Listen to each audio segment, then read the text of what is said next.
บางคนเข้ากับใส่พะยางมากพี่น้องถ้าว่าใส่พะยางมาเฮ็ดเวียกก็น่าจะน่าจะได้น่าจะได้ลงเวียกหน่อยมาแกงฝนเลยพี่น้อยคนมาทำงานกับบ่แม่นของง่ายเด้พี่น้อยหาเงินหาค่ำพี่น้อยกระตากฝนยามแดดกระตากแดดยามฝนกระตากฝนตากแดดตากฝนอีหลีทำศพเลยปกตินี่เขาเจ้าก็ออกไปเบิดแหละทำศพเลยออกไปเฮ็ดเวียกเฮ็ดงานเบิดพี่น้อยเพราะว่าตอนนี้ก็สิได้6:30แล้วพี่น้อยแต่ว่าก็ยังบ่ทันมีคนออกมาทำงานเทื่อพี่น้อยบ่ทันได้มีคนลงล็อกลงอันนี้ส่วนป่วยเทื่อพี่น้อย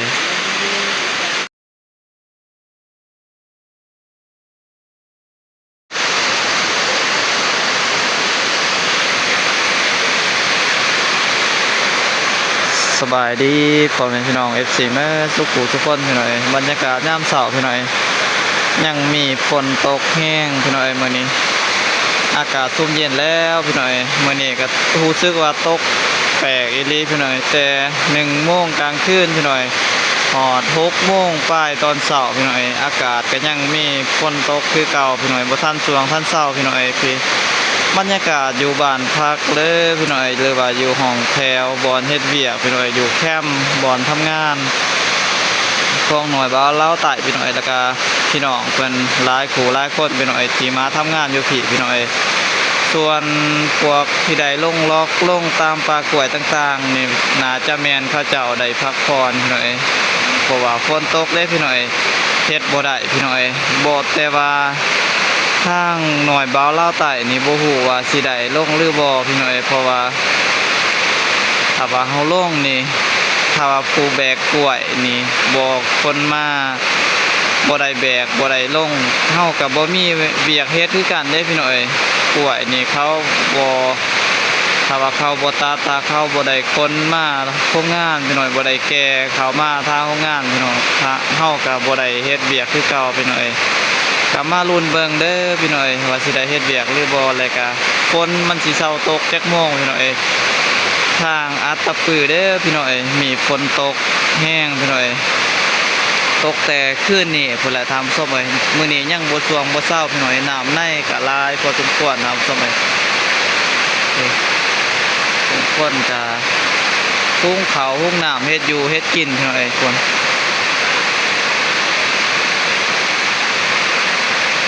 แหละทำส้มเลยบรรยากาศยามเช้าหน่อยท้องฟ้าก็ยังมืดมัวพี่น้อยบ่ฮู้ว่าทางแต่ละเขตแต่ละบอนมื้อนี้มีฝนตกอยู่บ่พี่น้อยส่วนทางเขตหนองบ่าวลาวใต้มื้อนี้ที่ได้มาทำงานอยู่พี่น้อยก็รู้สึกว่าฝนตกแห้งพอสมควรพี่น้อยหลายมื้อหลายวันแล้วฝนบ่ตกพี่น้อยมื้อนี้ก็ตกสะใจอีหลีพี่น้อยแต่คืนนี่พี่น้อยมื้อนี้ก็ยังบ่ทันเช้าพี่น้องนี่แหละครับผู้ชมเลยพวกเที่ยวไปเที่ยวมาเฮ็ดเวียกเฮ็ดงานนี่น่าจะลำบากแห้งหน่อยอยู่ใกล้กับบ่อนเฮ็ดเวียกนะทานส้มเลยก็3-4มาฮอดโรงงานบ่อนเฮ็ดเวียกนี่รู้สึกว่าสิได้เปียกก่อนตากฝนก่อนนะทำส้มเลยบ่ฮู้ว่าสิมีคนมาหรือบ่พี่น้อยมื้อนี้เพราะว่าตอนนี้ก็6:30แล้วพี่น้อยก็ยังบ่ทันเช้าตกพี่น้อย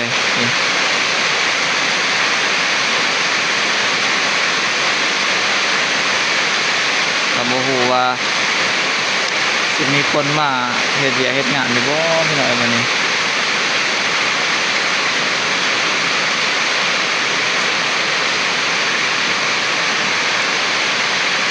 ตกสะใจอีหลีทำส้มเลยหลายมื้อหลายวันฝนบ่ตกอยู่ห้องแถวห้อนอบอ้าวพิลึกพี่น้อยมื้อนี้ก็ซุ่มเย็นที่แหละน้ำในไหลลงมา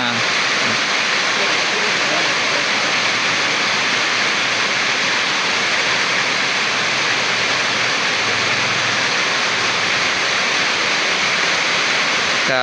ตามเบิ่งนี่บ่ค่อยมีคนลงดอกถามส้มเลยเพราะว่า มันฝนตกบ่เศร้าขึ้นอันนี้เด้อพี่น้อยฝนตกเลยขึ้นอันนี้ก็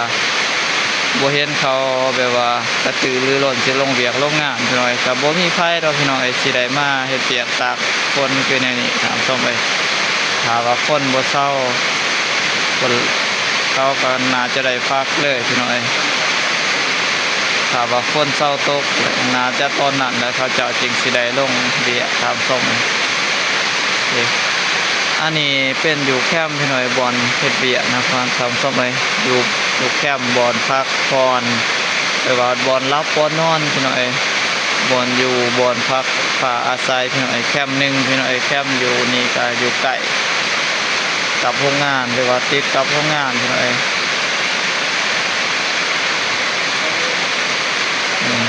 กับมีอยู่4 ลัง3 ลังพี่น้อยฝนทางนั้นแล้วก็ทางนี้แล้วก็ทางหน่อยว่าเราไต่อยู่พี่น้อย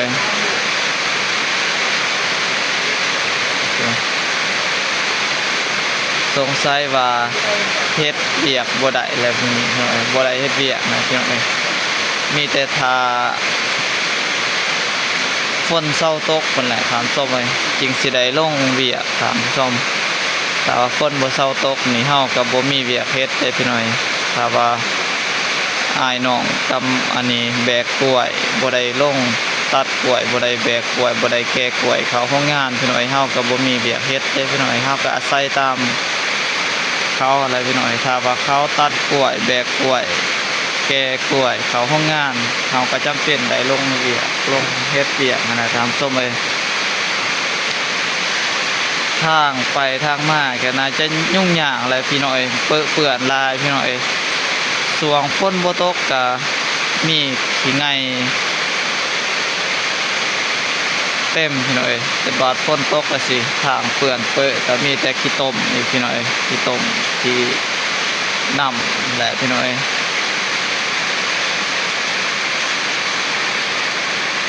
พี่น้อยสำหรับคลิปนี้ก็จะไว้สำนีก่อนพี่น้อยก็มาลุ้นเบิ่งต่อไปพี่น้อย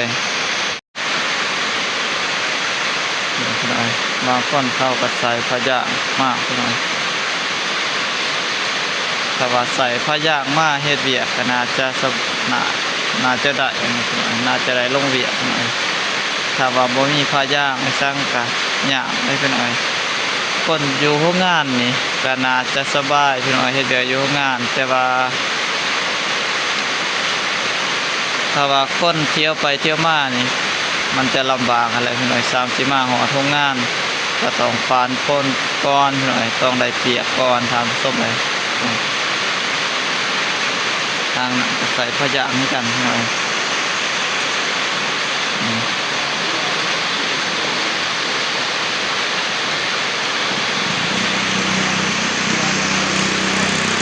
มาแกงฝนเลยพี่น้อยคนมาทำงานกับบ่แม่นคงง่ายเด้พี่น้อยหาเงินหาค่ำพี่น้อยกระตากฝนยามแดดกระตากแดดยามฝนกระตากฝนตากแดดตากฝนอีหลีทำศพเลย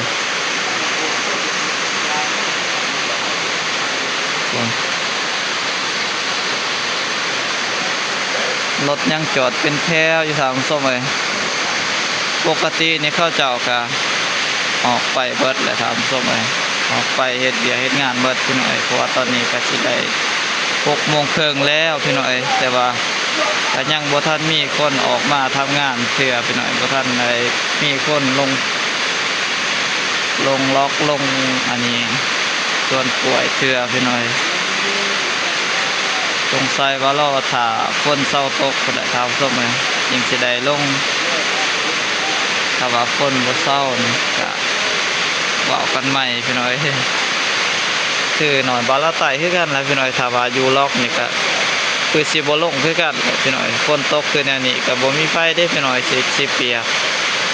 แต่ตอนลงพี่น้อยถ้าลงแล้วก็ฝนตกน้ำลังตัวนั้นก็หาเบาบ่ได้พี่น้อยอันนี้แต่บ่ทันลงพี่น้อยก็มีฝนตกก็สิเปียกก่อนนะพี่น้อย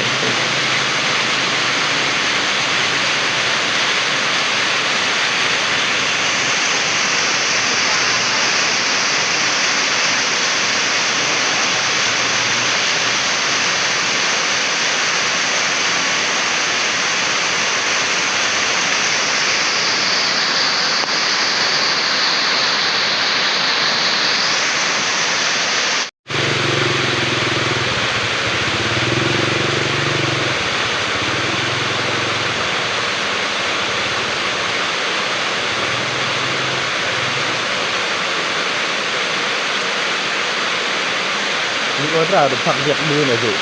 อืมตามเบิ่งก็สิหาคนลงเวียกยากเลยพี่น้อยก็เห็นผู้หนึ่งอย่าผ่านไปตุ่มพายางลงเวียกพี่น้อยโอ้พี่น้อยแห้งลำบากเติมแล้วพี่น้อยตอนแดดออกก็ว่าให้ฝนตกพี่น้อยว่าตอนฝนตกก็สิก็ให้ช่วงให้เช้าอีก